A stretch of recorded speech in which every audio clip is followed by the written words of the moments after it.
السلام عليكم. ايه الاخبار؟ هو طبعا في ناس كتير بتحب الفنان الكبير عمرو دياب، لكن ده رأيي الشخصي، فأتمنى ان محدش يزعل مني. بس هلفت نظركم لكام حاجة. هو ليه اما محمد رمضان كان لابس اللبس اياه انا شكلي خربت فوقوني.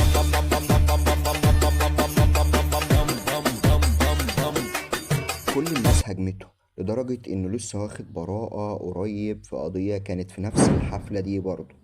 طب هفكركم بحاجة تانية.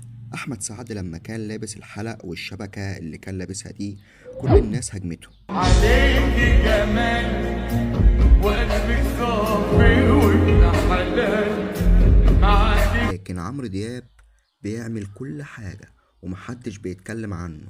كله بيقول ده نجم كبير وبيقعدوا يفخموا فيه، وهو الصراحة مفيهوش أي صفة حد يقتدي بيها. بس مش عارف هم عاملين كده ازاي. حلق وبيلبس لبس غريب وبيلبس،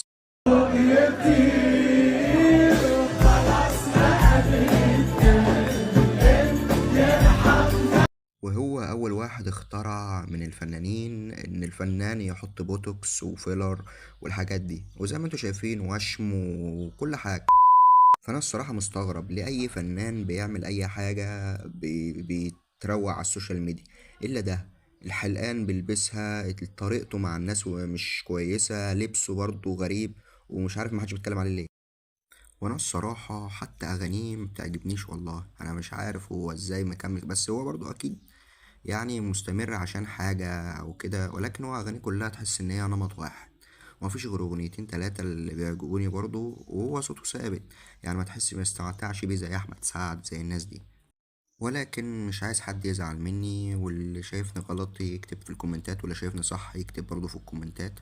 واتمنى محدش يزعل مني، ولو عجبكم الفيديو اضغط لايك واشترك في القناة وفعل زر الجرس، واتمنى تشوفوا الفيديو الجاي. سلام. وعندي اسفاف الفكره اخطر من اخطر طبعا. اسفاف اللفظ. امم الخبثاء اللي يقول لك احنا بنحاكي الواقع. حكايه محاكاه الواقع. ما هو يقول لك ما ندفنش دماغنا في التراب، يعني في الرمل.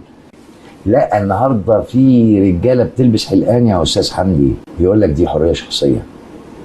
راجل بيلبس حلق، من اين اتيت بهذه الثقافه؟ عشان بيقولوا عليها دي ثقافه يعني. لابس حلق. مش ده حاجه شخصيه خاصه بيه؟